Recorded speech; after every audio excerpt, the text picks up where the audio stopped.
century. So we want our facilities to be accommodating to 21st century learning. So how can we modernize our facilities to meet those needs? And I'm going to stop here just for 1 second and talk a little bit about something that has come up a couple of times, which is why would you reface our buildings rather than simply build a new building? And there are a variety of reasons for that. Number one, we have a facility and we can remodel it and we can do it for a lot less dollars. So to rebuild just the 612 facility, it would be probably $250 million. That's what the estimate was. In addition, we are limited to building a building that is for our current enrollment. So we would never be able to match the size and scope of what we currently have, because that building was built at a time when this district was at its highest enrollment. So we would lose a lot. And we really, based on the process that we've gone through, believe that we can update our buildings to a standard that we can be really proud of. So there have been some questions about that, and I wanted to clear that up. Classrooms for today's learning. How do we, and you'll see some photos, how do we modernize our classrooms to make them up to date for 21st century, today's classrooms? Wayfinding and safety. Again, how do we create a flow for traffic? We need to repave all of our parking lots. We need to create a safer environment, update our perimeter, do things like that. So wayfinding and safety, also a priority. Things that you don't see, but you certainly feel around operations and maintenance. Warm buildings in the winter, cooler buildings in the warm weather, buildings that are energy efficient, up to code, up to standard for being green. So that's a piece of this. And then an inclusive environment for all of our students. So how do we make sure that we have restrooms that are up to code, restrooms that are single use? How do we improve our playgrounds for our students who may have limited mobility? How do we do that? How can we update our outdoor education facilities so that all of our students are able to participate effectively? So those are the things that are driving what we're doing around the bond. I'm going to go back to Dan now, and he's going to talk to you about some of the specifics and where we go from here. So as we move into this presentation, I'll start showing you some photos of pictures of what things could look like. So first I'll show you what currently exists, and then conceptually what we might be doing. These are not specific to South Whidbey. That specific concept will be created after or if a bond gets passed. Then we would do the design work with a lot of community intervention in that process. So these are just photos. So the first one is, we've heard a lot about, the facade of our secondary building and what it looks like. And, it's very attractive, but we could do something to make it look different. And these are possibilities. So we change the siding, possibly change windows, brighten it up, make it look more modern, much more inviting. If we want to talk about pride of place, this alone, I think, is one of the major factors that would help with that type of thing. And again, it's not just about the aesthetic. We know that that siding and the roof have come to the end of their useful life. So that's a big piece of why this has to occur.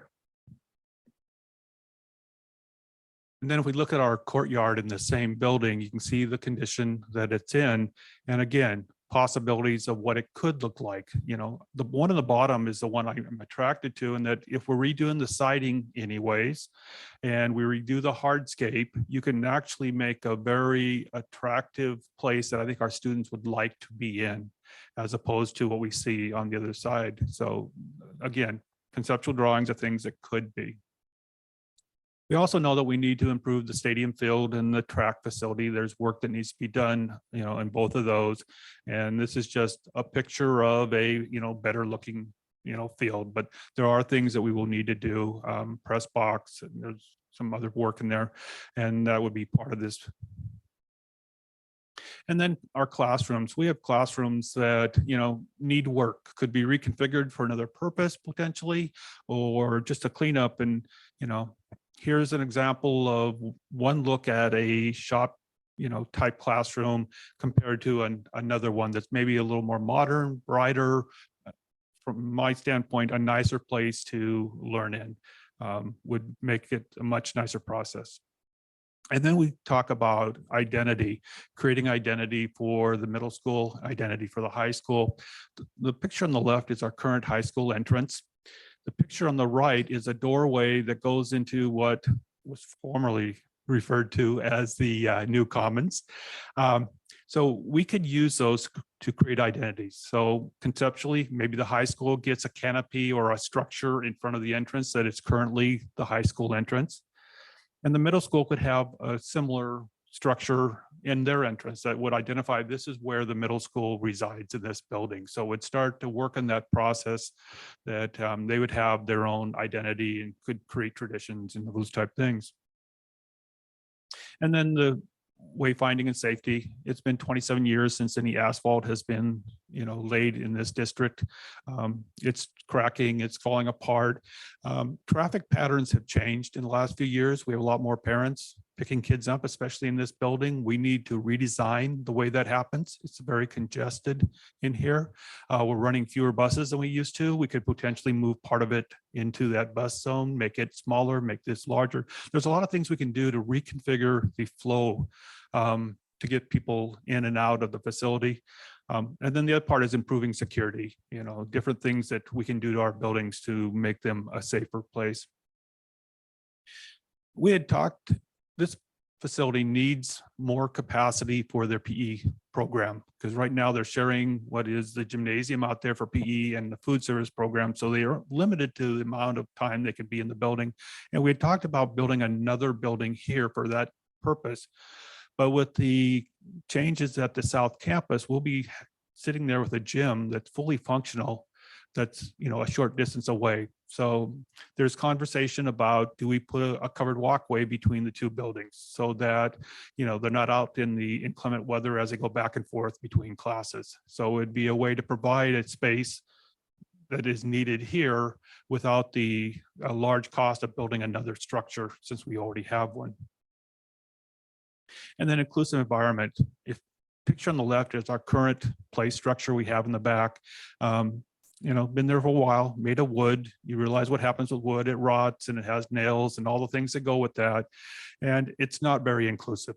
It's just really difficult for kids sometimes to use that. So there are other models that we can see that would allow every child the ability to play, not just some. And then the bathrooms, doing the remodel, ADA compliant, single restrooms when feasible in the building, locker room improvements, all those type things that are kind of in that same category. And then finally, we're looking at building a couple freestanding or attached to building outdoor structures, one here and one at the other campus. And again, it's for use during the day for our students, but it's also, I think, a big use for our community. There's not many places like that where we have that type of facility where the community in the evening, when we're not here on the weekends, could be in a place that is covered from the weather. And I know that our South Campus has a covered play area down there, which is used a lot by a lot of our citizens playing pickleball and some of the other things that they do. So we're looking at doing some type of structure in each place. The one of the secondary building would also serve purposes for our athletic teams after school. If they needed a place to practice, if they were rained out from the field, they could still do things. Community could use it if they were there to watch events. It'd give them a place to be out of the weather. So there's a lot of reasons why these would be very effective. One thing I do want to mention, that we are looking at all kinds of things. And this happens to be a House and Senate bill that is requiring public facilities, buildings of 20,000 square foot and above, which is what these buildings are, to meet energy performance targets. And if we can't meet those targets, then there's some financial implications to the organization. So as we go through and we look at what we're doing to the buildings, we're not meeting those targets today, but with the energy changes with HVAC systems and some of those type things, it would get us towards that target, if not actually get us there. So we're trying to build that process also into this bond, because there's no way that as a district we could afford to pay for this otherwise. And it's one of those unfunded mandates that we are required to get to, and it comes in over the next 4 years or so, but it's something that part of the process in this design concept. And that's why we look at maintenance and operations. It's basically replace the mechanical systems in both buildings for energy efficiency. So we try to meet those standards, but it's also providing comfort to our staff, our students, our community, so that you're in a room that is not freezing and you don't have to wear a coat, or is not so hot that you can't think. And we have both extremes, right? A lot of our heating systems are old electric heating systems with no cooling capacity. So they are only, there for heat. And so we're looking at those across the district. And then also, this is one of the big things. This is the high school roof. There's parts of this that was installed in 1997 when they did the addition 27 years ago. It's starting to have failures in it, and we need to make sure our buildings are dry. And so re-roofing this thing, people say, well, why don't you do it with the levy? You have a levy. Well, we would have to save all of our levy funds for capital purposes for 10 years in order to do this roof and do nothing else in the district, which means we'd fall behind in everything else that we work on. So it's something that has to be done at the bond just because of the size and the cost of it. It's a 150,000 plus square foot building, very large building. When we look at priorities, we're looking at very broad priorities. So we're not looking at, talking about carpeting or something in room 101. We're talking about interior upgrades, exterior upgrades, kind of these big buckets. And then after the bond, we would then refine exactly what those look like.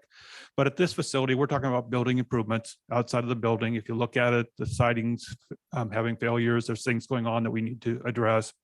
Looking at it as an inclusive playground, replacing the one we have in the back, ADA compliant restrooms, heating, cooling systems in here, reconfiguring, repaving our whole outside parking area, a covered outdoor educational structure in the back, maybe a covered walkway between the two buildings, upgraded controls for our heating systems to try to meet those energy standards, and then interior flooring upgrades. So looking at a lot of different things in this building. In the secondary building, a lot of the same things. Joe had mentioned that the siding is failing. There are places where you can actually pull it away from the walls. We have to fix those things. And while we're there, looking at, do we replace the windows? It'd be a good time if you're replacing the siding. Do we need to do, window work?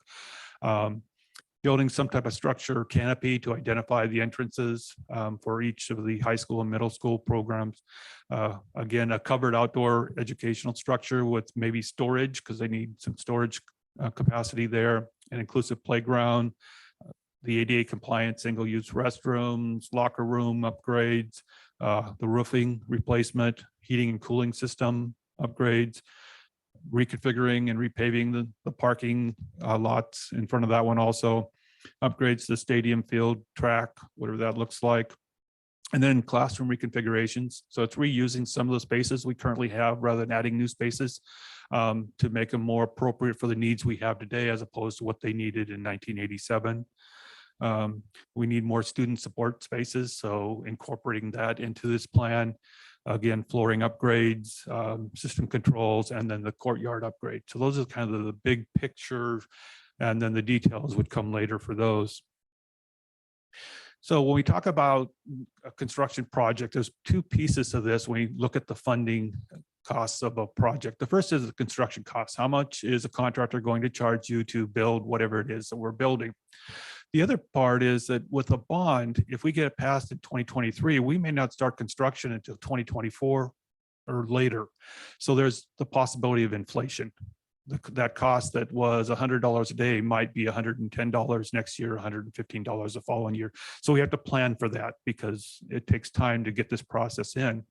And the other is the soft costs. There are things that are not in the construction cost. So we get a bid from a contractor for a project.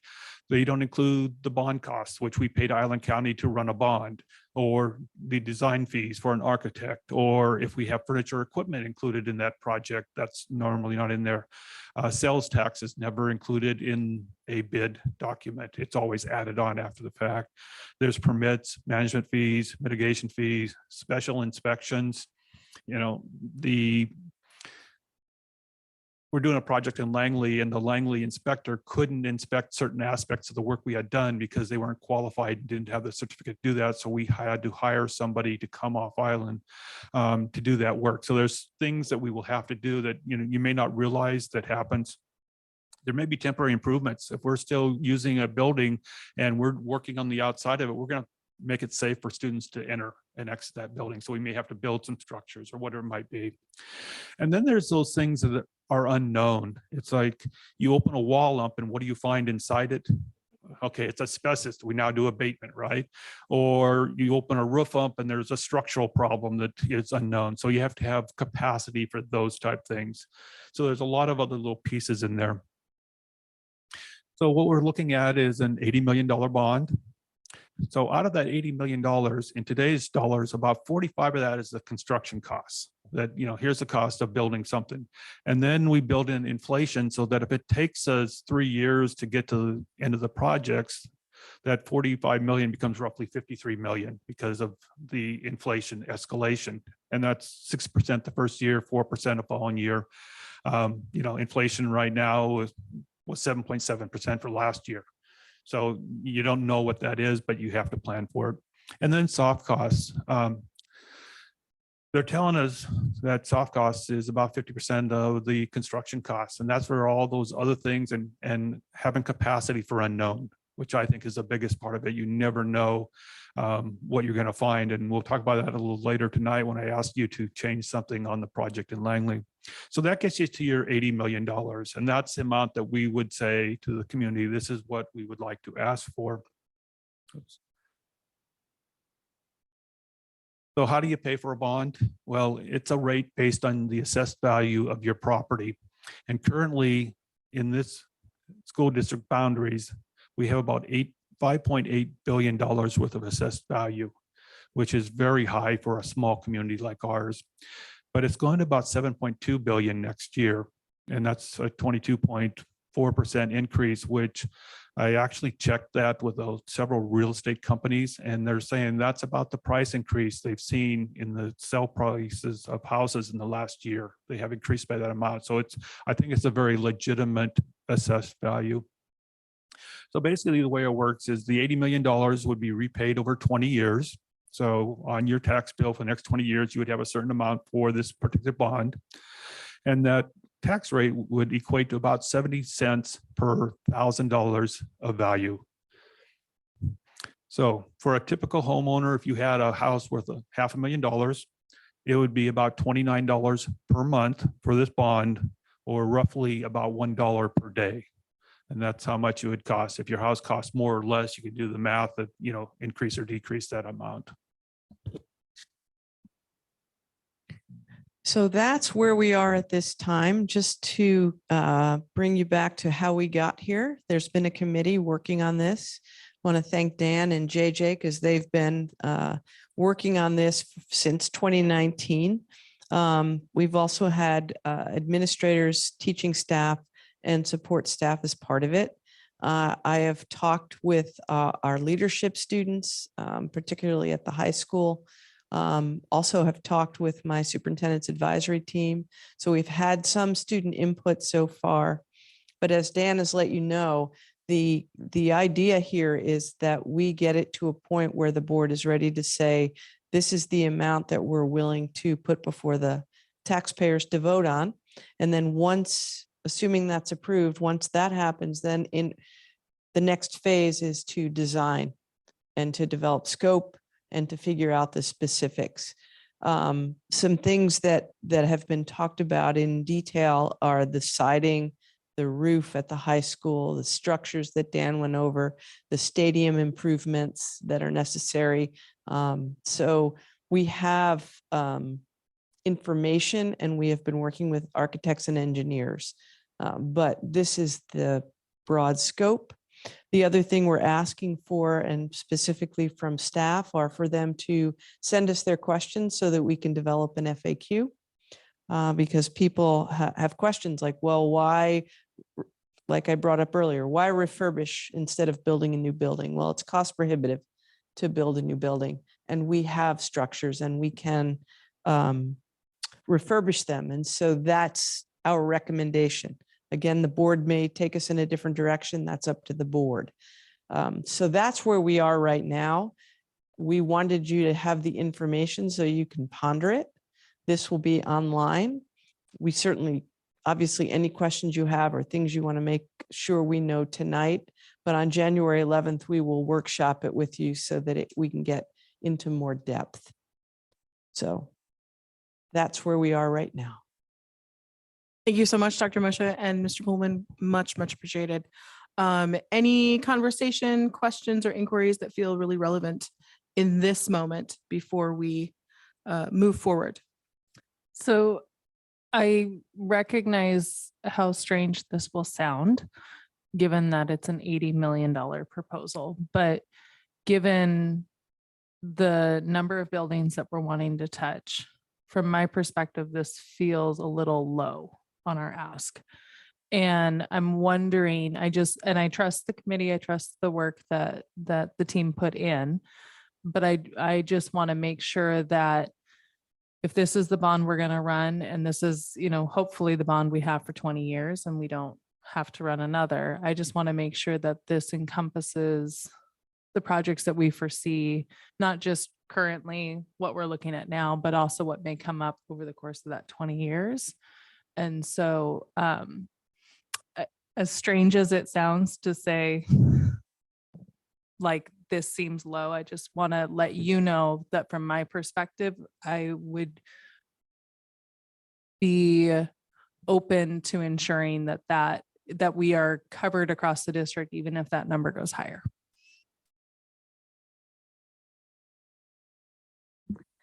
I just want to acknowledge that this presentation includes a lot of the very specific points that I've heard the community raise as concerns, and that I've heard students raise as concerns, including the key, siding and roof and windows, but also aesthetic things like the condition of the pavement and so on. So I really appreciate that the folks who did the work to get us to this point have been listening and incorporating that feedback from community and students. Thanks. I have a process question. It seems like there are a few plans that involve or that presume that we know what we will be doing with the South Campus, which we tabled as part of the reconfiguration plan. So in what order would we need to decide what we want to do with the South Campus and decide what goes into the bond? So we are only focused on the buildings that we anticipate having students in. That's where we're focusing our energy. We have limited it because it is the first bond that this community has faced in 30 years. So twofold answer to your question. We're going with the very basic needs. The first pass at this bond was closer to 100 million. It felt like too big an ask, but that's up to the board. We can show you all the detail for that. So that's to answer your question. In terms of process, again, we're only focused on the facilities where students will be housed. So we have not brought the South Campus up in terms of what's the potential for it. So again, districts run multiple bonds. So that would be a consideration for the board in the future if it chose to do that. Again, I want to be really clear that all of our efforts over the past many years of having a capital levy, we have done much maintenance. So it's not as though we have not done things to our buildings. What we're looking at in this bond are things that are way too big for the capital levy. And JJ's done an outstanding job maintaining our facilities. And this bond proposal includes infrastructure that would carry the buildings. You know, because we had a question today, for example, from the high school about what about being up to code? What about the mechanical stuff? What about the infrastructure in the building?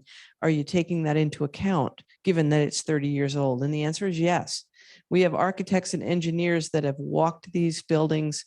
We have maintenance folks who know these buildings. So we are putting out there for you what we believe will carry our buildings that 30 years. It doesn't mean that's the only thing, but that's what we're attempting to do is help you with that forethought. So I don't know if that really answers your question. We're thinking first things first, and that is the student housing.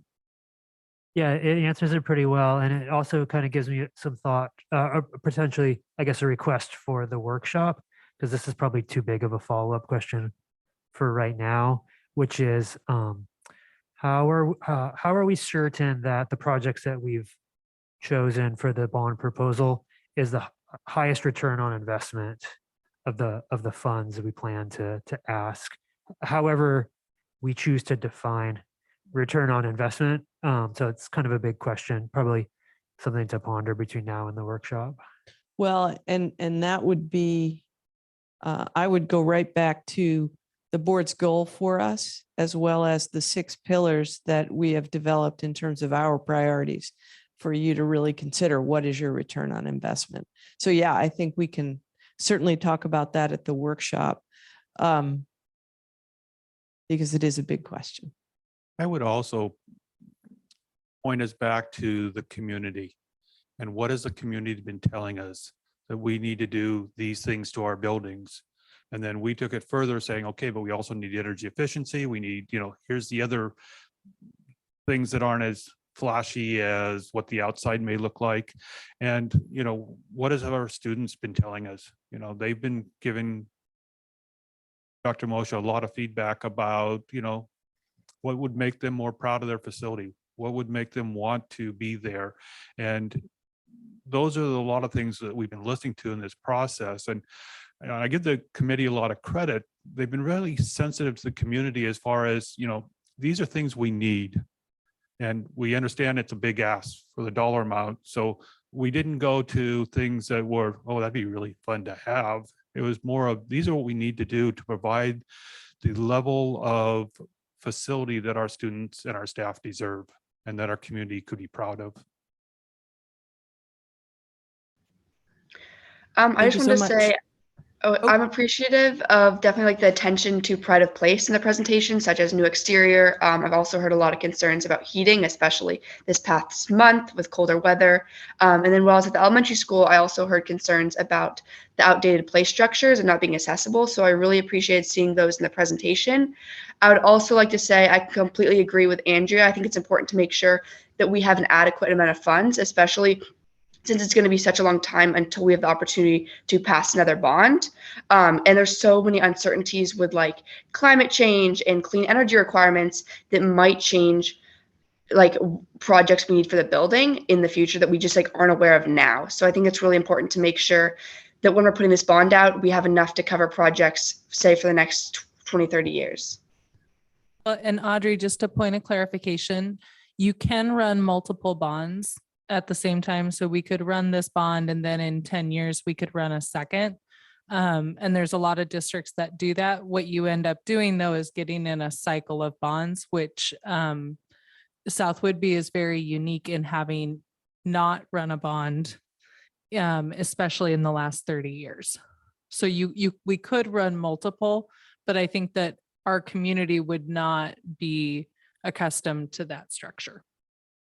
We should also remember that we still, at this point, have a capital levy that provides us a certain amount of funds each year that we can do things that aren't the large projects, such as, the roof that would take 10 years to pay for.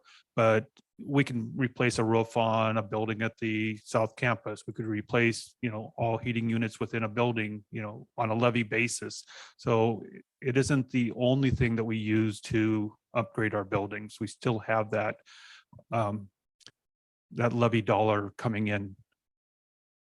I just did a bid on my roof, Dan, so I can't imagine what Yeah. 150,000 Yeah. square feet is gonna be. Yeah, it's incredible sticker shock. So I appreciate that the board is understanding of where we are. I think it's one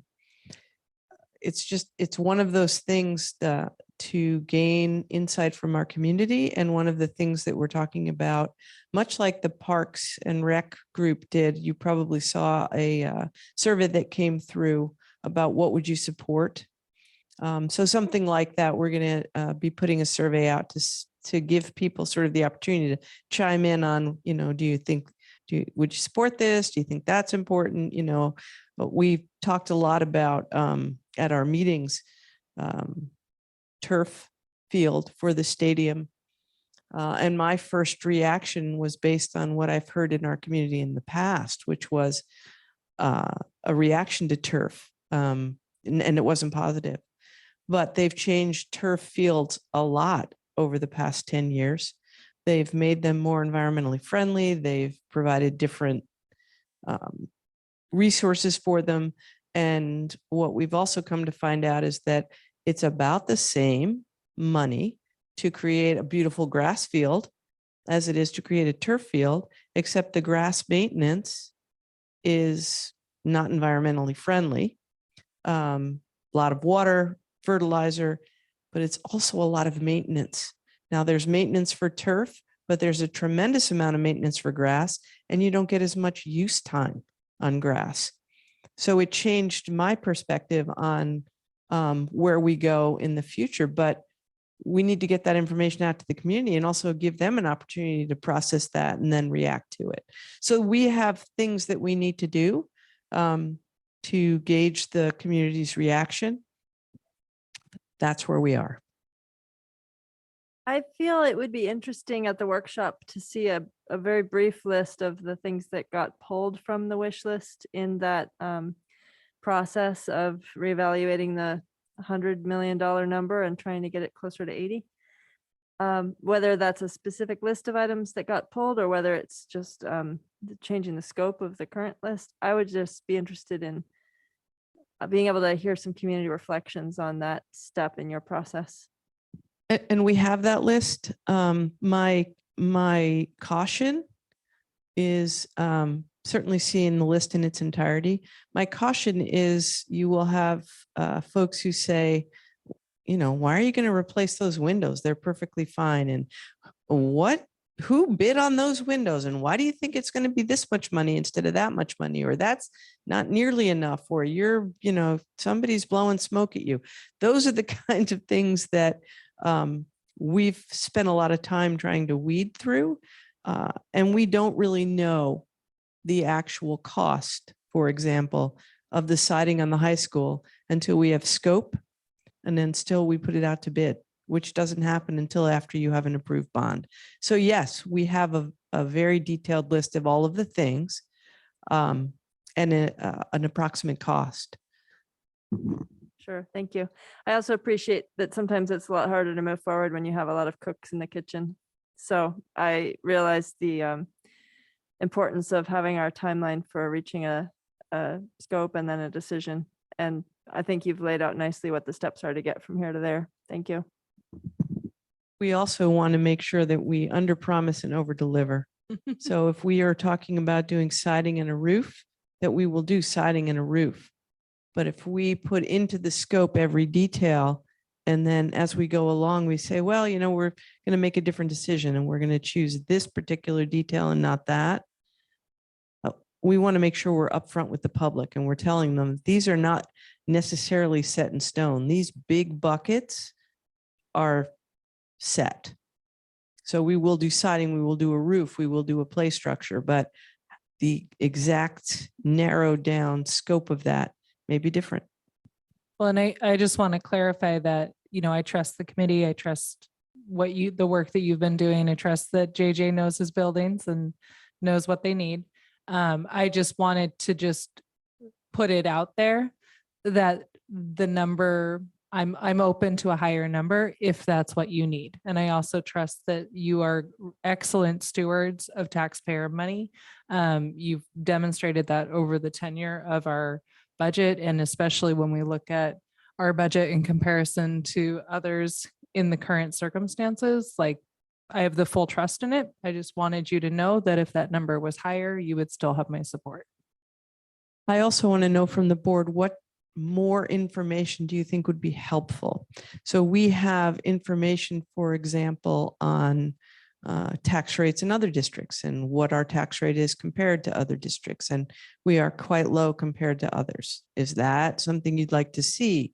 What are the things that come into your mind that you didn't see here that you think we should include as we go forward? My first question would be is, have we looked at this roof? And is that something that we need to consider? JJ's like, really? Just put me on the spot there. Yeah, this roof is it's probably about halfway through its life expectancy, so it's expected another 15 years. The portion where the solar panels will go will get replaced from hip to hip, and this is roof, you know, in necessary, we could work off of capital as well on. So, Okay. yeah. It's not 150,000 square feet.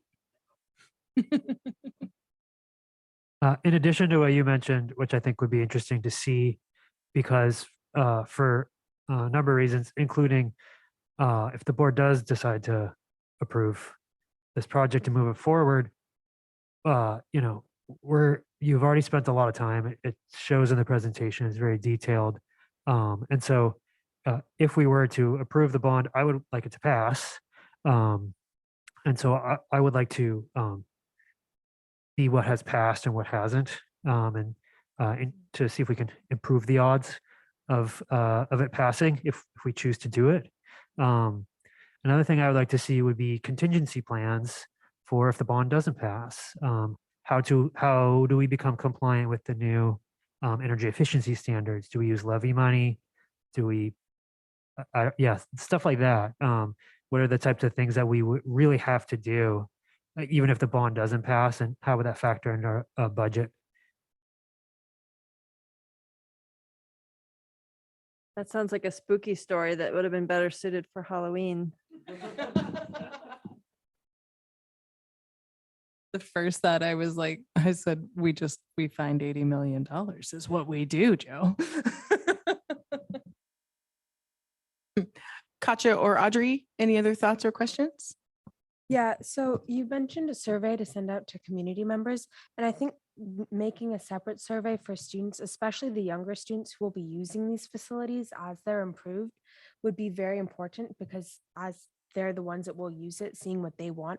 And even if they don't look at, let's say, the money in the budget and they don't see the roof, just asking them what they want. Because when Audrey and I went to go talk to them, it was a lot about heating and it was a lot about water in the schools. And that's sometimes something that's overlooked.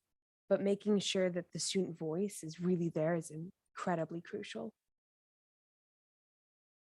Thank you for that. And I'm looking forward to our workshop on the 11th, and really making a plan for myself to make sure as many people know about it as possible.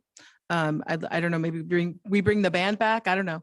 But let's see how many folks we can get in the room to have a conversation, because a lot of the conversations in the community in the last couple of years have been very casual. Here's what I think should happen.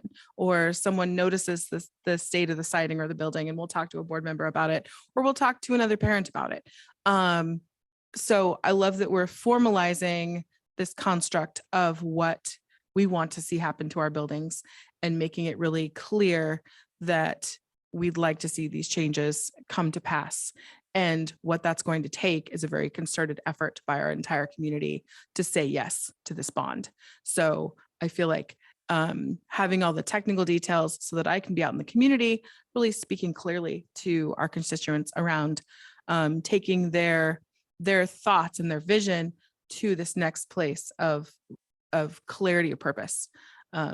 And so passing the bond is of the utmost importance. Thank you for your hard work so far. And thank Yeah, I you all for your hard work so far. I completely agree with what Katya said. I think it's super important to heavily promote this workshop and these surveys. So like the concerns people have shared through the past year are on the table and they're heard.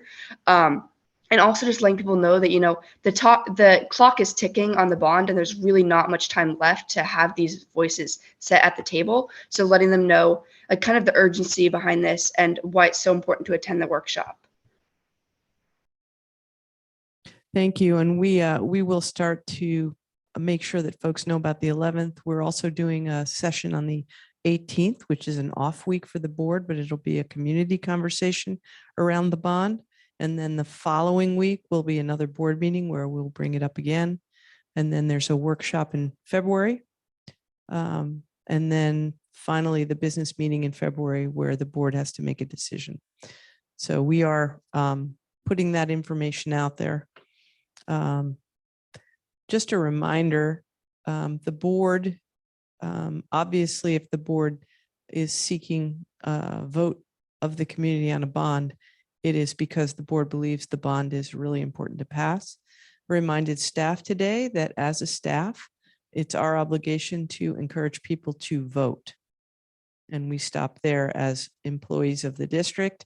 As individual citizens, we can certainly tell people what we think personally, but we are not to use any district resources to promote a vote one way or the other, but to promote folks to vote and express their opinion. So that's just a reminder for all of us on what our limitations are. Students have no limitations. They don't, right? The students are free to express their opinion. But as employees and officers of the district, we have a little bit different set of expectations. Appreciation for that clarification. The board does have the opportunity, like with a levy, to actually sit as a board and indicate whether or not it supports its levy or bond. So it'll become clear what the board thinks. So anything else that I'm missing? Okay, so we will see you back here on this topic, January 11th. Thank you you to so much. Dan and JJ for all their work. And if you do think of other questions in the meantime, feel free to email them. We'll create a FNQ for people so they can start seeing some of these questions and answers. And Fantastic. Thank you. All right. We'll give Dr. Moshe a moment to reset here. And we have one more item of business in this part of the agenda. We as board members are to review a letter to our legislature. And so I will give the floor back to you, Dr. Moshe. And Christy, do you have that document? So we have a document that we put together based on the facts as we know them around current proposed legislation. I sent this document to the board just so you'd be able to read it in advance so you could come here tonight with any comments you may have. I also sent the board a document that came out from Everett Public Schools. We are in a situation where the current proposals are just that. They are proposals. So the legislature begins its session in January, as our legislative rep knows. And so the board has scheduled itself along with its student representatives and superintendent to go down to Olympia in February for the Day on the Hill. So this letter is something that Dan and I drafted for the board. The information in it is accurate. The question is, do you want to send it? This is not the night you vote on it. This is the night you tweak it. We would come back in January at the business meeting. And by then you can choose whether or not you want to send this and in what format. Should bullet points? Do you want to hand carry it to the Hill when you go in February? So there is no urgency. And I also believe some things may change by the time we get into session. So with that being said, this is a letter that we drafted. The highlighted areas are just for consideration. There's no right or wrong. It's really the information we've given you is as far as we know it in terms of what the state proposals are. Right. I already saw Marnie over there with her editing eye tapping away. And just Director Williford, Brooke also said that he had done a little bit of editing as he looked at the letter earlier this week before he left for vacation. I'm wondering if that's the tan parts. Is Yeah. that Brooks? Is that, Christy, you have it all in there, right? Yep. Yeah, those Okay. are the highlighted and tan parts, absolutely. And yeah, again, individual board members making comment. He is the only one who made comment because he wasn't going to be here. So there was no discussion yet. This is your opportunity. Correct.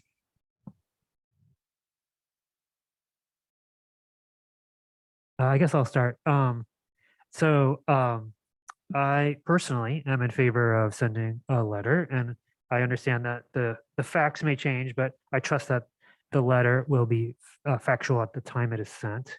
My concern with the current letter as written is it is fairly wonky, and I mean that in the sense that it's very detailed. And I want to keep in mind the audience, our three elected officials, or a senator and two representatives. They're probably all very busy. They're probably understaffed. One representative-elect will be very new on the job.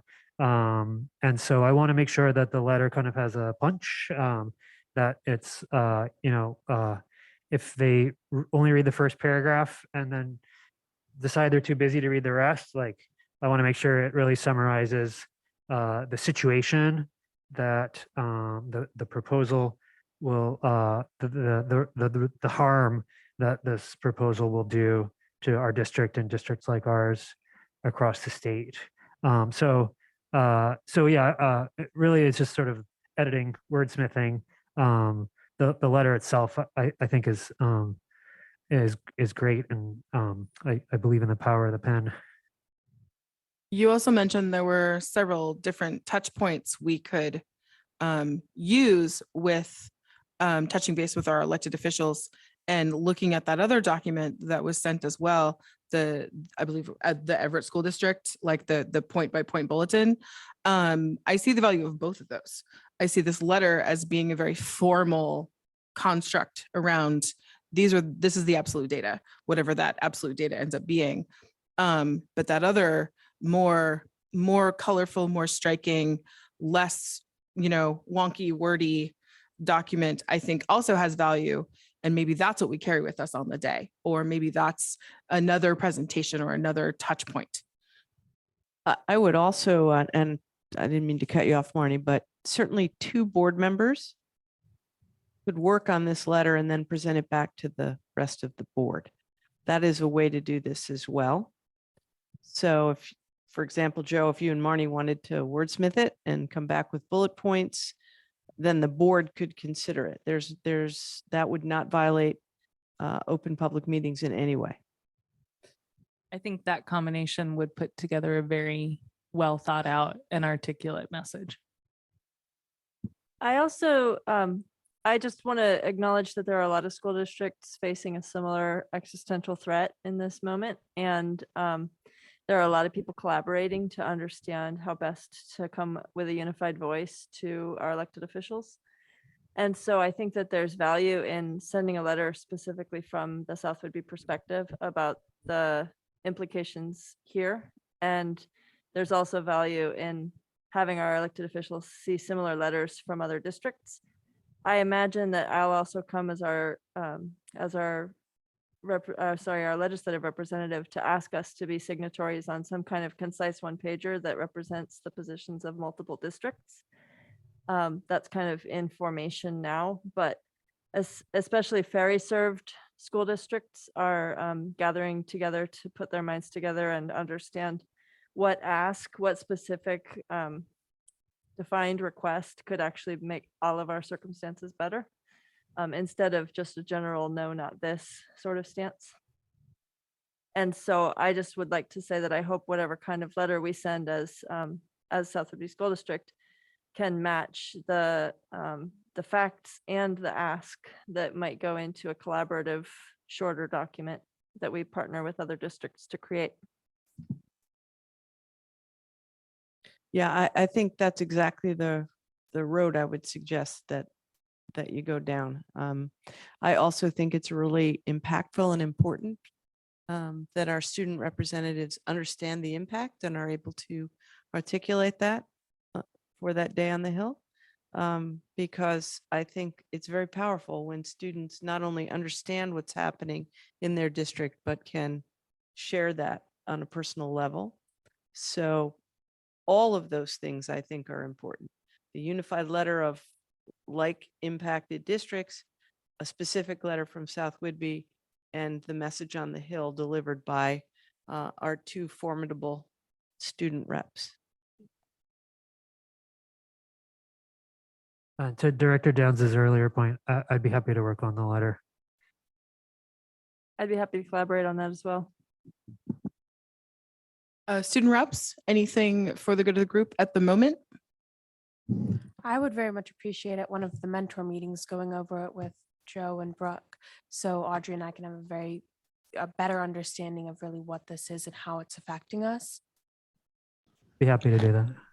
Yeah, I would agree. I gained like a pretty good understanding at the Small Schools Forum during the WASA conference, as well as I actually talked to the Mercer Island student rep, and they discussed a letter about regionalization they sent out. So I kind of was reflecting on that. It'd be really great to meet in a mentor meeting and discuss this in more depth. I would also suggest that that we include Dan in that because he's quite articulate on the actual impact to South Whitby.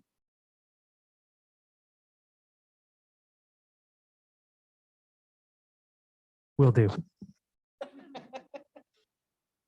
Okay, so it sounds like we have a plan and some tasks to do. Thank you, everyone, for that good discussion. If we're ready, we can move on to public comment. If you are virtual with us and you would like to make a public comment, you can do so in the question and answer chat box. Go ahead and put your name and your location first because it might take you a little time to type away. And then we are happy to read your comment. If you're here live in the room, you can sign up with Christy in the back if you haven't already, and then you will be invited to come up. There's a 5-minute limit to those comment sessions. And remember, this is not a call and response or a discussion space. This is your opportunity as a community member to share with us some of your thoughts and then follow up with us or follow up within the school district as is appropriate to your question or inquiry. And you can always email a board member first if you have a question, and we are happy to lead you to the right space if need be. So waiting, no questions open on the virtual chat yet. Christy, do you have anybody on your list? Okay, we will give our 5 guests in attendance a little bit more time just in case they have something to offer. But I don't see anything popping up.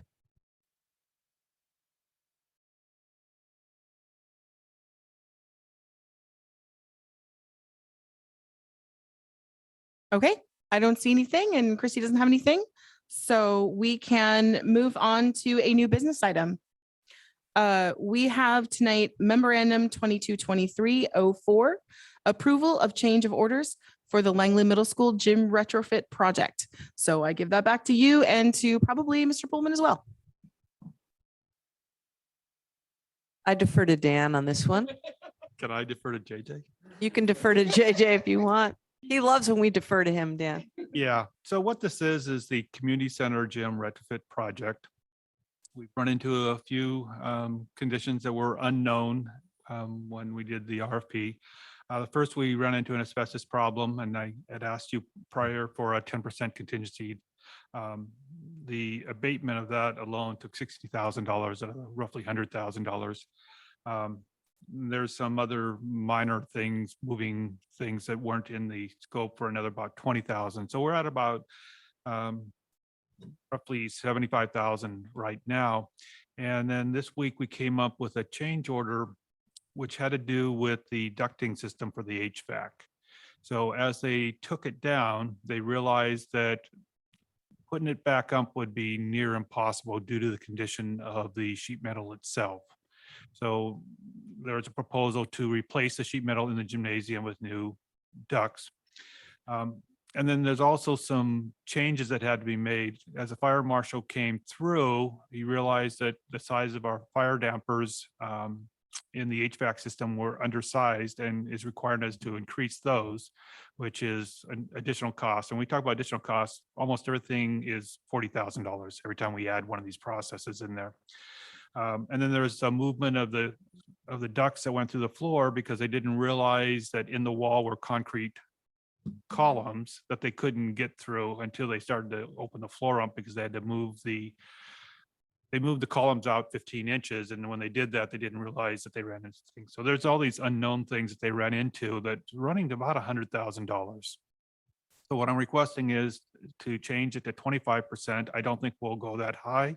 I think it's closer to 18%, but we're getting close to wrap this project up. I think we'll be done within the next 4 weeks. And they might get to the point that we can finish it before we have another board meeting. So I'm asking for a little more capacity than I think we really need.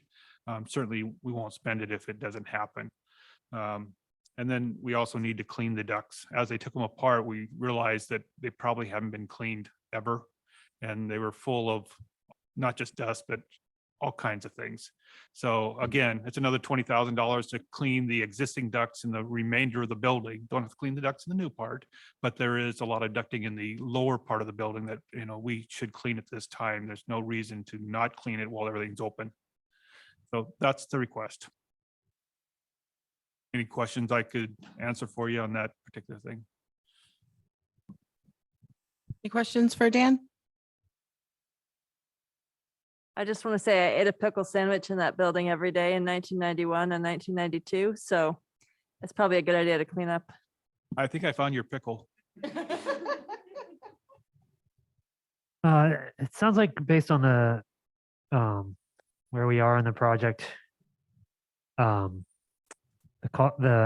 likelihood of this is low, but what's the likelihood of this becoming like a money pit where we keep with costs keep going up and up?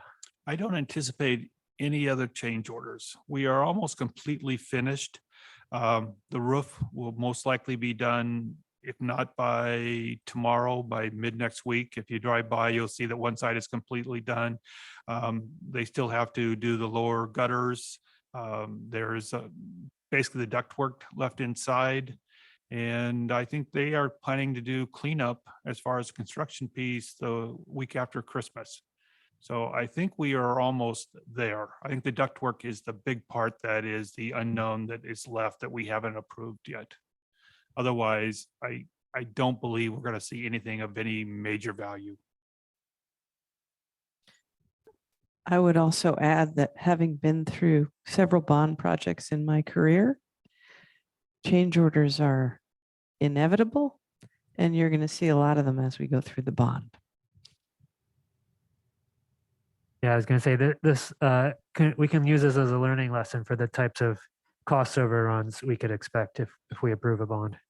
That's why we build that kind of capacity. You saw it's $43 million in construction costs, and the rest is the rest.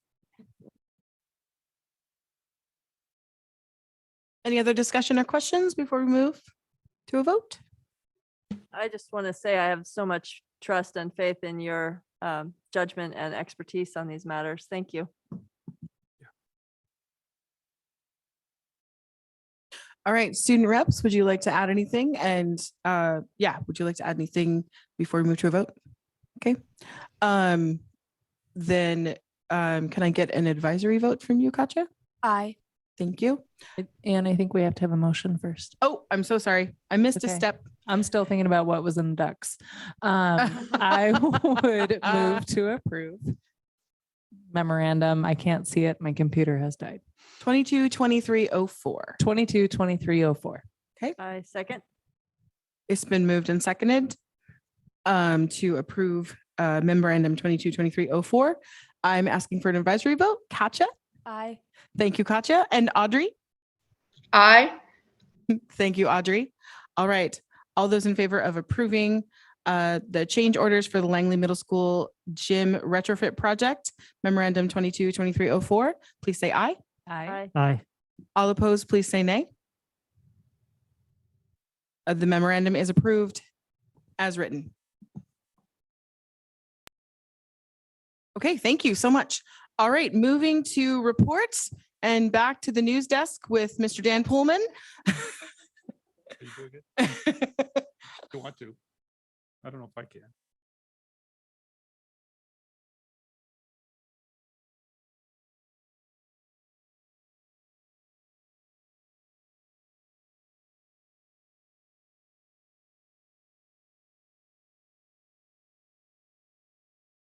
Okay, so this is our report for the month of November, and we'll include the December 1st enrollment. If we look at enrollment year to date, you can see that our average is about 1151, and that includes our basic education and our ALE. On the bottom part, the basic education enrollment number is about 1,079, with about 72 of that being in our ALE program. Still substantially about 40 FTE above our budget. So that's a very positive thing as we move into this fiscal year. We did add additional costs, realizing that we had more kids with personnel costs, but it will certainly be offset by the enrollment. Next. Just the enrollment pattern. You can see that, we went up a little bit, and then in December, we're basically flat from November. So we're not growing anymore, but the good thing is, it didn't drop. So that's very positive. Next. And then just by location, this is the current month. You can see how many students we have in each of our different entities, which is what OSBI refers to as our high school program, our middle school program, our elementary program, et cetera. About 352 in the high school, with another about 28 in the SWA program in the high school, 182 at the middle school, 362 in this building, 159 roughly at the South Campus. And it gives you the breakdown of where our ALE students are at. Predominantly, most of those are the South Woodby ALE students. We only have a few that are going to Spokane Virtual Academy, but most of them are the program we have here. If you have questions, be sure and stop me. Next. We're a fourth of the way through the school year. This is our 25%. So our revenues at 5.1 million, our expenditures is about 5.5 million. So we are spending, more than we are getting in revenue. Couple reasons for that. First is we have several federal grants that haven't been approved yet, so I can't claim. Has to do with the change to a new program they have that is taking forever to get grant approval. So we will see a bump, I'm hoping in January, when we can actually start claiming grants. And the other thing is that we are planning on using $1.3 million for the fund balance. That was part of the budget process. We knew we were going to do that. And then the bottom is just the revenues by month. You can see it's very similar to where we were last year as far as the dollar amounts. And then the expenditures slightly higher, but not much than we were last year at this time. Next. Breakdown of revenue comparison by year, how much we're getting from local property taxes, local revenue from the state. And you see the state money has gone down. And again, that's because of the drop in regionalization and enrollment numbers. State special purpose is tied to the state numbers, again, enrollment and the same factors. And then our federal dollars should actually be higher than last year. But again, we haven't been able to claim those yet because the approval process at OSPI is not working as it should at this time. Next. Yeah, I'm sure you've heard that one before. I got my title approval yesterday, but I have not received the funds either, Dan. Yeah. Well, I hear that the It's a- claiming is really hard with that. I recognize I'm wearing my public hat right now, and it's a horrible system. Yes, everybody agrees. So if we look at it with encumbrances, you can see that the non-employee costs are about 43% of budget, the employee costs at about 99%. Totally, we're at about 89.5%. Next. And this just breaks down, how do we spend our funds? Certificated staff, classified staff, the employee benefit costs, supplies, services, and travel. And as we always point out, employee costs are the majority of where our dollars are spent. But it gives you an idea of, are those categories up or down based on our previous year? You can see our certificated salaries are down slightly, and we did go through a reduction process.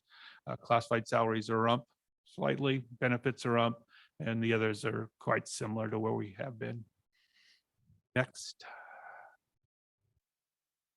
Fund balance. We're basically at where we were last year. We're around 22% at this time, with the expectation that it will actually decline because that revenue expenditure difference of $1.3 million will cause that to go down as we get through the end of the year. Next. Budget status. Our current fund balance is about $4.9 million. So it's slightly down from the beginning of the year at about 5.3. We are spending money as we're going through. And that does also include the fact that you can see that the local taxes, we have collected 1.4 million. So we get about half in the fall, half in the spring. So we've got a lot of that money already come in November. So that's kind of your excess month between November and December in those funds. But it gives you a breakdown by program. Next. It's another way of looking at the same dollar amount. Still comes with a $4.9 million fund balance, but it gives you your assets and liabilities. The one thing that you see new this year on here is a thing called leases receivable. And you see that as an asset and a liability, and it's approximately $143,000. We are now recording and reporting to OSPI, and SAO will actually audit us on the leases we have with other entities. So whether we're leasing something to somebody or we're leasing something from somebody, we will now record those on our financial statements. Doesn't affect your bottom line, your fund balance, because it's an offset of asset and liability, but it's just another reporting requirement that they've put in place. I won't comment on that one at all. Other than it takes a lot of time. We have a lot of leases with the community center. Next. And then the other funds, capital projects currently has 2.267 million in there. We have projects that, are going on. We also have quite a bit of revenue that is owed to us from the state for the project at the community center. We've been paying those out of capital projects. I've been submitting invoices to the state, and we haven't received any payment since about March. So there are several $700,000 worth of accounts receivable coming from those. And, I've asked them to please check into why we're not getting those reimbursements on a timely basis. They will get back to me. So anyway, so we actually have more money in that account than we should, because we just received, basically half of our annual capital projects levy fund in November. Debt service, I transferred $80,250 at the 1st of November. We have a payment at the 1st of December. ASB has about $94,000 in there currently. Transportation vehicle fund, $150,000, and it will basically just sit there like that until we get to August and we get a payment from OSPI. And then private purpose trust fund, which is student scholarship dollars, has about 793,000 in there. So it's a very nice balance. Next, I guess that's it. Any questions I could answer for you? Great. Thank you. Yeah, just some appreciation for that new slide deck you got there. Some aesthetic changes. Well done, friend. All right, let's hear from our student board members, Katja and Audrey. Okay, so we haven't had a student report in a while, and there's been a lot happening at all the school districts. So I'll start with high school. Currently, we're in the middle of the winter sports season. So that is boys and girls basketball and wrestling. And we are having Spirit Week this week. And I'm pretty sure all the schools are doing some sort of Spirit Week, which is just a fun way to dress up and have fun. At the high school, we have 2 drives going on at the moment. Well, one of them ended today actually, which is a warm clothing drive. So all the classes did a competition to see who could get the most warm clothing, gently and new, to donate. And then there's a veterans sock drive. So we are donating socks to veterans. Lots of clubs and lots of fundraisers happening. There's bake sales weekly, which is always fun.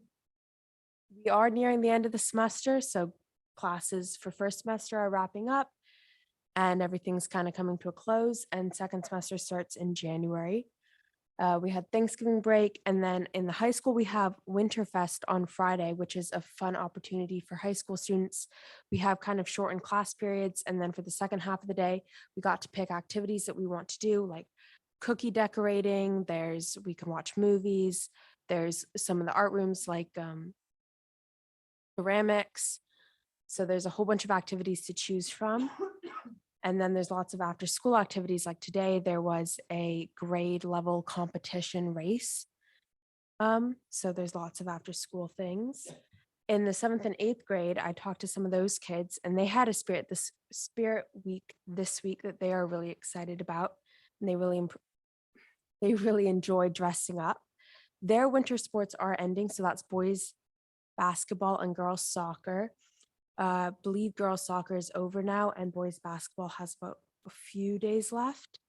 And everyone I talked to said it's going well. They had parent teacher conferences over Thanksgiving break. And now Audrey. So last week at the high school, I had the opportunity to chair the student council for their first meeting. And the student council is basically representatives from every advisory with ASB. So around total, it's around 40 and 50 students. So it's a really great representation of student voice, especially from the advisories. We discussed kind of like student council, something that's kind of vaguely used from district to district. So we kind of created our own definition of what a student council is and what do we want to accomplish as a council. We also went over specific topics, such as some students brought up vaping issues, specifically in the bathrooms, and how to address those, if we need to like talk about smoking prevention and just et cetera. Then we also brought up the bond, and a few students talked about heating issues because recently, over the past month, it's been extremely cold in the high school, especially in specific classrooms. So they kind of brought that up and having that addressed by the bond, and we saw that in the presentation, which was really great. And we're hoping to set up a meeting as well, and we established a few committees. Katya and I last week also went and visited the K through 4 campus and then the 5 through 6 campus. And at the K through 4 campus, we arrived at the perfect time because the different clubs were meeting. So we got to hear from the art club, the sports club, the drama club, and so the art club is working on a mural, which is really great to hear about. We also heard from the drama club about an MLK play and performance they're putting on for the assembly, which I believe is on January 11th, if I remember it correctly. And then I got to meet with the sports club outside, and I got to hear some concerns they had about the bond and things they'd like to see addressed. For example, the play structure, they're like, oh yeah, it's outdated. They also discussed a new covered area and a structure cover for the sand pits. So that's another one I heard. So it was really great to meet with K through 4. And then we also went down to the 5 through 6 campus where we met with ASB, and I got to hear their vote for like Spirit Day ideas, which is always fun. And then they brought up a few concerns about water accessibility and water fountains at the South Campus, as well as they asked a few questions about the transition to the high school and what it would look like. Are they going to be operating on this? Are 7, 8 going to be operating on the same schedule as 6th graders? One student mentioned, is it like the high school where there's like a bunch? Is it like high schools in the movies where there's a bunch of lunch options, which was really funny to me because like I feel like that's a stereotypical thing you see in movies is where it's like a restaurant at high school. So it was fun to be able to answer their questions for the most part, and also hopefully have some of their questions addressed at a later date when I have more formal responses, because there's a lot of things that are just still unknown and we need to decide as a community. So I think that's it for me, unless Katya has anything more to add. We also went to WASDA. So we just want to share a little bit about WASDA. For me, and the pre-conference program that Joe and I went to, I thought it was really good to get a lot of like the details about how the school board runs and stuff like that. And I've known a little bit and I've been here, so I've been able to listen in, but that was a really informative experience for me. It was also really great to meet other student reps. I think there was 80 there, 80 some there. And it was really great making those connections in the student rep dinner and then seeing them throughout the conference and discussing them, especially some schools that we're in the same sports conference with and getting their opinions on South Whidbey and getting that perspective from other students. I thought that was really informative, and discussing student voice with other school boards, because a lot of school boards don't have student reps or don't have advisory votes. And there's a lot of details that we were able to share with them to help them improve their school boards and their student voice. So I thought that was really informative.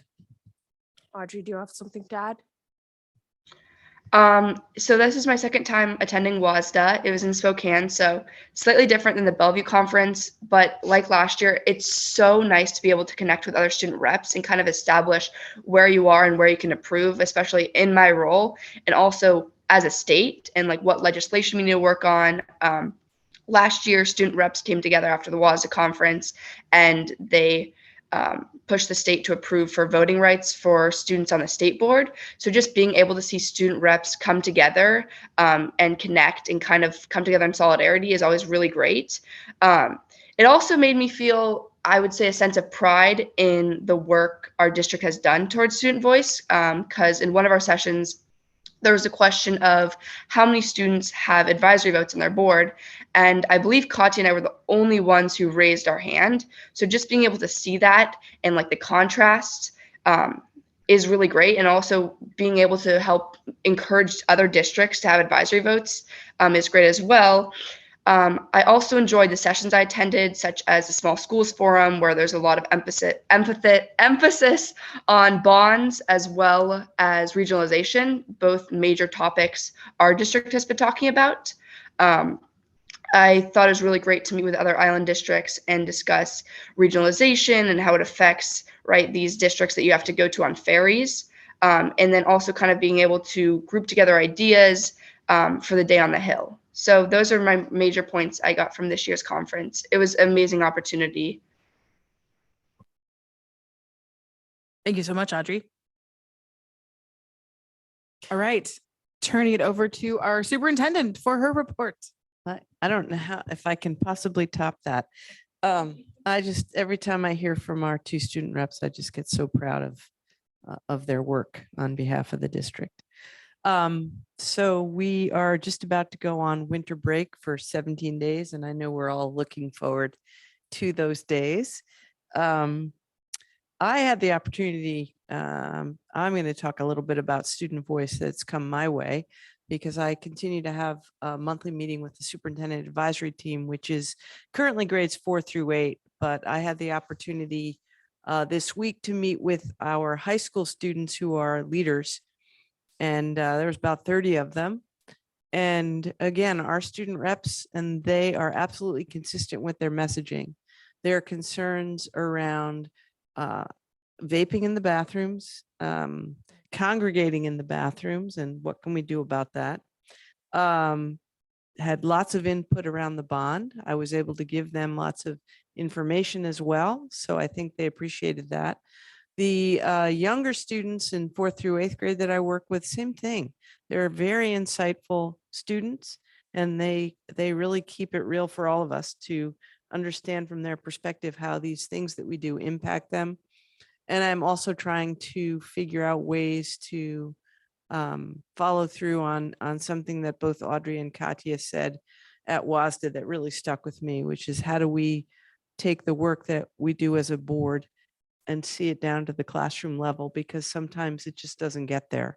And so doing work around how to make that happen. So couple things that are also happening in January before we meet again.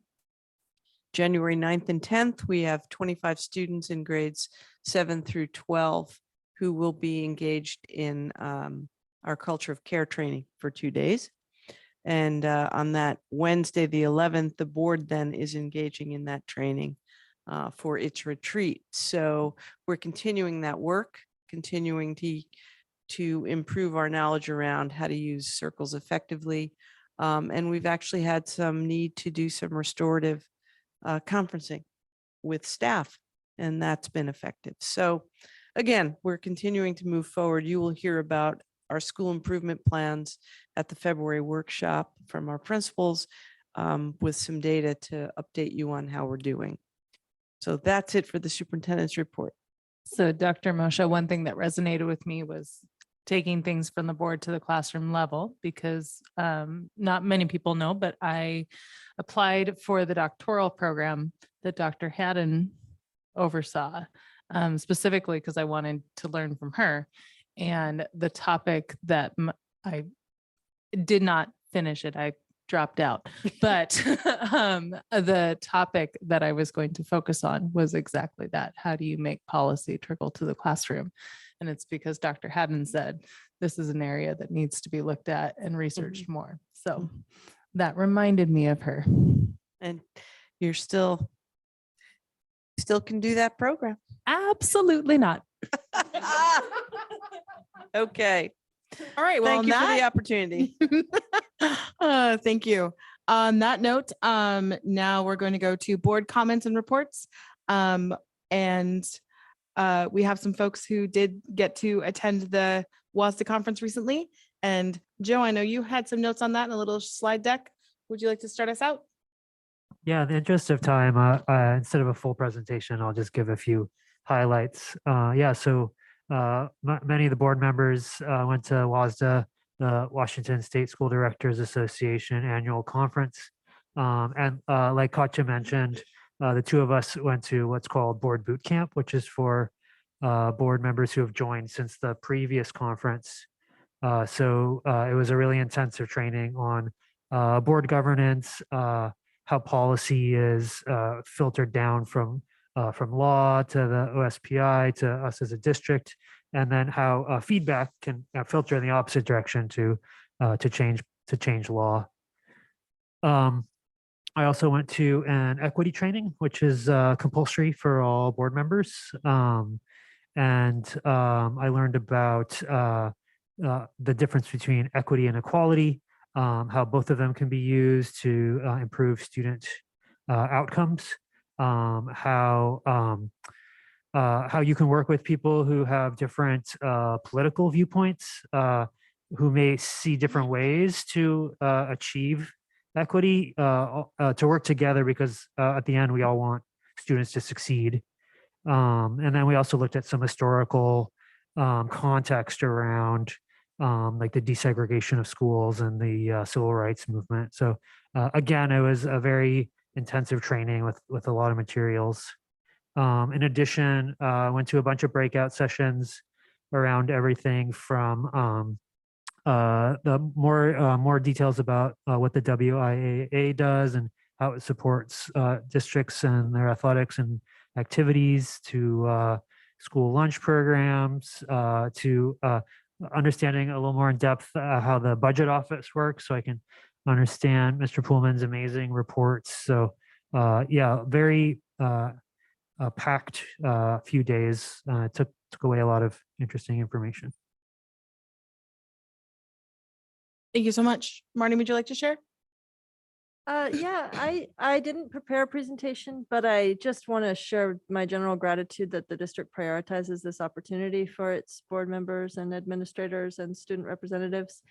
I continue to learn a lot and be inspired each time I attend a conference like this. And I thought that WASDA did an extraordinary job with their theme of belonging. I started the program with a pre-conference session on belonging as a pathway to inclusion.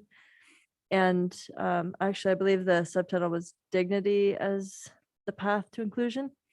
And I found that theme really threaded through the whole weekend of addressing educational gaps and structural inequality in our systems, not by looking at what's wrong, but by looking at what's possible when we relate to one another in a way that is empathetic and compassionate and curious.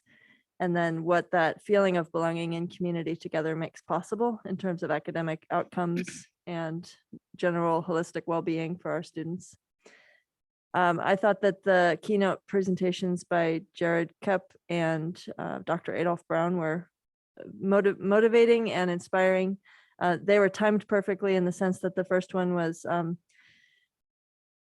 would say, heavier in the very best way, deeply compelling. And the second one was upbeat and had a bit of a comedy vibe, but also carried a really serious message that was deeply tied to the conference theme. And I also appreciated the opportunity to network and meet other, especially legislative representatives. If I had a constructive critique, it would be that a little bit more unstructured time for that kind of work would have been very welcome. Thank you. Oh, and I know that we're talking about WASDA, but in my board report, I just also want to say that we have the best policy representative in, if not the nation, at least the state. So thank you.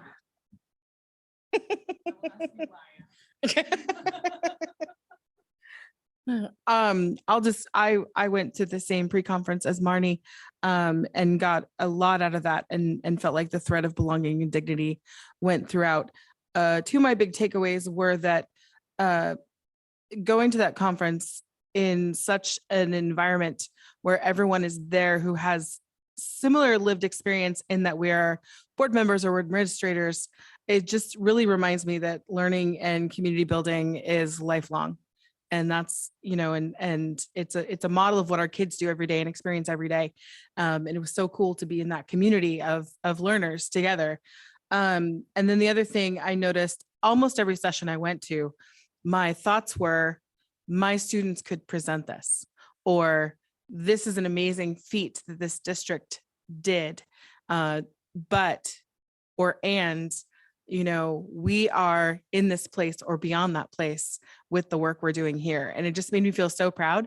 And I will say our students are celebrities, because they're not kidding when they say that not every district has student representation or student board members, and especially not student board members who are so ready to be out in the center of the circle and, you know, speaking their truth for their fellow students.